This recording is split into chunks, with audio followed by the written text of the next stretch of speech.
Nuevamente con ustedes el doctor Raúl Valdemar Benítez y su programa Mi Decisión Hoy. La reflexión en esta ocasión es acerca del cielo y el trono de Dios. Habrá un sitio en el universo llamado cielo donde Dios se limita, el Dios omnipresente, el Dios que es espíritu. ¿Cómo podemos nosotros conciliar la idea de Dios omnipresente y espíritu con lugares limitados en el universo? Si Dios es el creador de todo, ¿cómo puede Él estar dentro de lo mismo que crea? ¿Qué acerca de la promesa del cielo para los que esperan en Dios? Estas cosas valdría la pena reflexionarlas en este momento.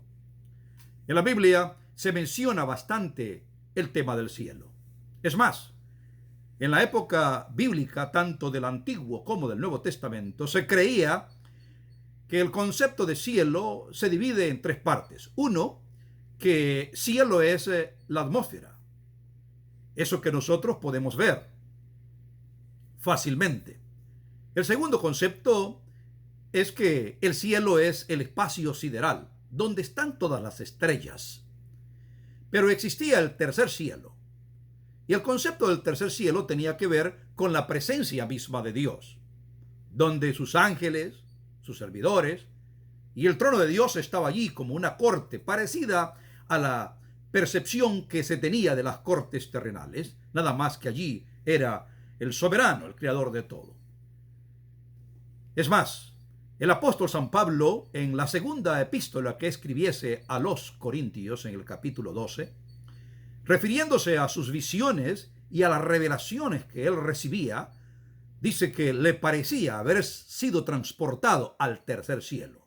Obviamente que él estaba refiriéndose a haberse sentido en la presencia misma de Dios o con los seres espirituales. La idea de que Dios está en su trono y allí en el cielo, en un sitio del universo, pareciera también indicarse en la explicación que Jesús diera en la oración modelo llamada Padre Nuestro, porque allí dice claramente: Padre nuestro que estás en los cielos.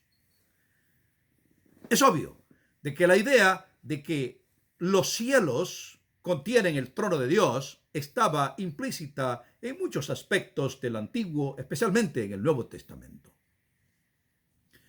¿Cómo nosotros podemos entonces conciliar esta idea con la realidad de que Dios es omnipresente, está en todas partes, y que Dios también es espíritu? ¿Cómo un espíritu se contiene en un espacio? ¿Cómo es posible tal cosa? Pues sería bueno que reflexionásemos más acerca de esto.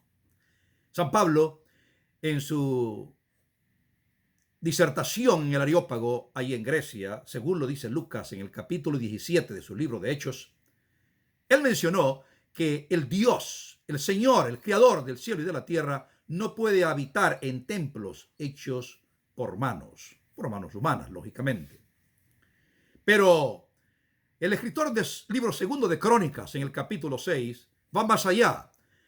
Y cuando narra la plegaria de Salomón en ocasión de la dedicación del templo, esta plegaria implica o dice que el Dios eterno no puede ser contenido en los cielos de los cielos. Los cielos de los cielos no pueden contenerte. El concepto allí en el Antiguo Testamento es más amplio, más realista. ¿Cómo es posible que el Dios, el creador de todo, va a meterse en un templo? Y entonces Salomón, el rey Salomón, en la oración dice: pero ni los mismos cielos pueden contenerte. ¿Cómo te puede contener este edificio que te hemos levantado? La verdad es que no podemos minimizar al Dios creador de todo. No podemos meter a Dios que creó el espacio en el espacio. No podemos limitar a Dios. Si lo limitamos, entonces, pues ya no es Dios. No es Dios de todo. Pero necesitamos nosotros entender mejor esta idea del reino de Dios y del cielo. La palabra cielo está asociada también con paraíso y con Edén. Sabemos nosotros que cuando nuestros primeros padres, Adán y Eva, fueron creados, tal como lo narra el capítulo 2 y el capítulo 3 del libro de Génesis, ellos fueron puestos en el huerto del Edén.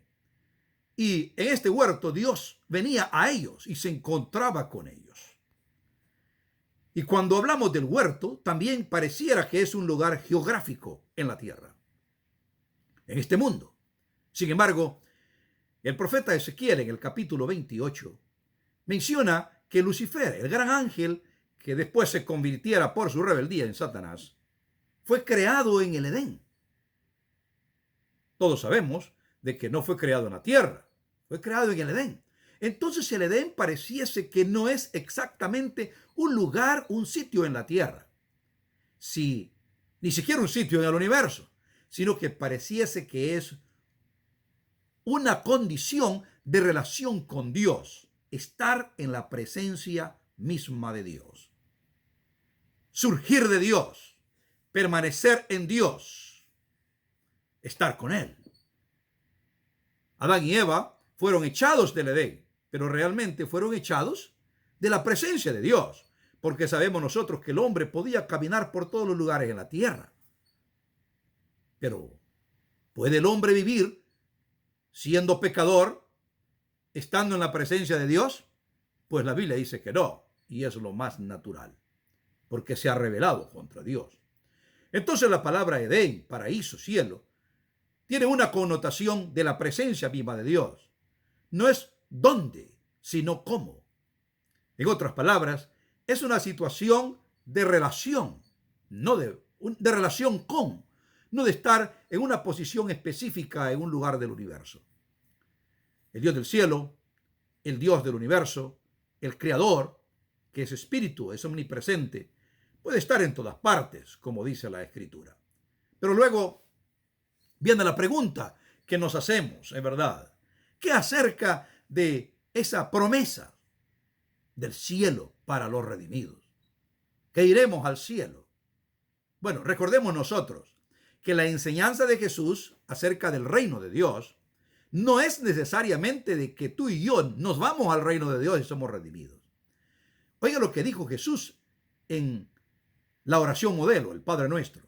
Vosotros oraréis así: Padre nuestro que estás en los cielos, santificado sea tu nombre. Venga a nosotros tu reino.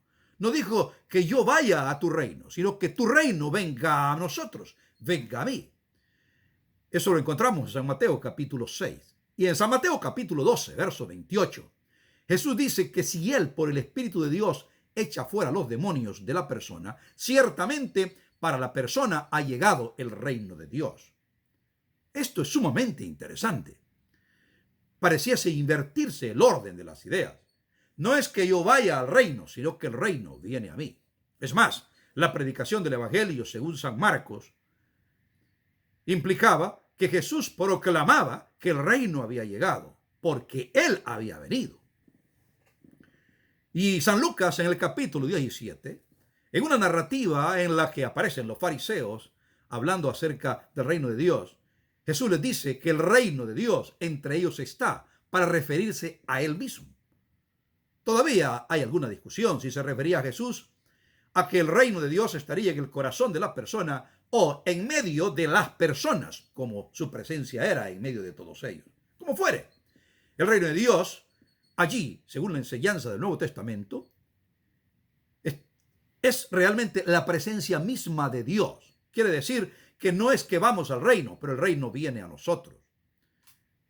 El mismo San Mateo, capítulo 25, cuando narra justamente el momento del juicio, el momento en que Jesús juzga, regresa a la tierra, lo hace de una manera extraordinaria, pintándolo desde el versículo 30 en adelante del capítulo 25 como que Él se sienta en su trono, en su reino, y comienza entonces a juzgar a las naciones. Es decir, entra en una relación con las personas. Que venga el reino de Dios. La idea materialista de que el reino de Dios consiste en calles de oro, mansiones, palacios, pues no es una idea que hace honor a la enseñanza total del cristianismo. Sin embargo, el reino de Dios está asociado con los términos de vida eterna, de armonía, paz, buena relación con el Creador y también con las demás personas. No quiero decir que no haya sitios en el universo donde Dios no pueda llevar a sus hijos. Él puede llevar a sus hijos donde quiera, lógicamente. Pero es muy importante que nosotros recordemos que el reino de Dios no consiste ni en sitios, y el apóstol San Pablo se refirió inclusive a comidas ni bebidas, es decir, no consiste en cosas materiales, consiste en una relación espiritual con Dios. La Biblia habla que cuando Cristo vuelva, glorificará a aquellos redimidos por quienes ha venido. Y al glorificarlos, lo hará para que estén en su reino. En otras palabras, los capacitará para que ya no sean corruptibles y, siendo transformados, puedan entrar en una relación con Él que es íntima. La idea de el reino de Dios en el Antiguo Testamento no estaba tan asociada con el asunto del cielo, sino más bien con el establecimiento del reino de Dios en la tierra. Así lo narra, por ejemplo, el libro de Isaías, el capítulo 2, también el libro de Amós y otros profetas del Antiguo Testamento. Isaías capítulo 2, Isaías capítulo 35, narran justamente el monte de Jehová, que se constituye en el reino de Dios, y las gentes vienen allí a adorarle, y convierte las espadas en asadones, las armas en hoces. En otras palabras, ya no habrá guerra, no habrá individuo que luche contra otros, inclusive no habrá ni maltrato a los animales, sino que todo será paz. Esa era la idea. Pero más tarde los judíos, cuando se dan cuenta que se les hace difícil mirar ese reino aquí en la tierra, proyectan la idea de un reino que vendrá después de un cataclismo, después de una destrucción total en el mundo, en la que solo quedan los judíos, el pueblo de Dios. Y es entonces que en el siglo antes del nacimiento de Cristo y el siglo primero de la era cristiana, prolifera la literatura apocalíptica, o sea, la literatura que tiene que ver con la narrativa de esos eventos o fenómenos de destrucción y la llegada de un Mesías que se establece Salvador sobre el universo. Y la iglesia cristiana absorbe eso, y por eso realmente nosotros estamos creyendo tantas cosas que tienen que ver con que la venida de Cristo tenga relación con la destrucción de todo. Pero en verdad, en el libro de Hebreos capítulo 9, verso 28, dice claramente que Jesús vendrá sin relación con el pecado para salvar a los que le esperan. No debemos de desvirtuar el propósito de la segunda venida de Cristo, concentrándonos en la destrucción, sino más bien concentrándonos en la salvación de los redimidos. En que el reino viene, porque viene la presencia misma de Cristo. Y no hemos de preocuparnos en algún sitio que iremos en el universo. Lo que importa es estar en una buena relación con Jesús y permanecer con Él siempre. Si estamos así, estaremos en el reino. Alguien se preguntará, entonces, ¿qué pasó con aquella narrativa en la Biblia que dice que algunos personajes como Elías fueron tomados y se fueron con Dios? O Noé caminó con Dios hasta que se lo llevó.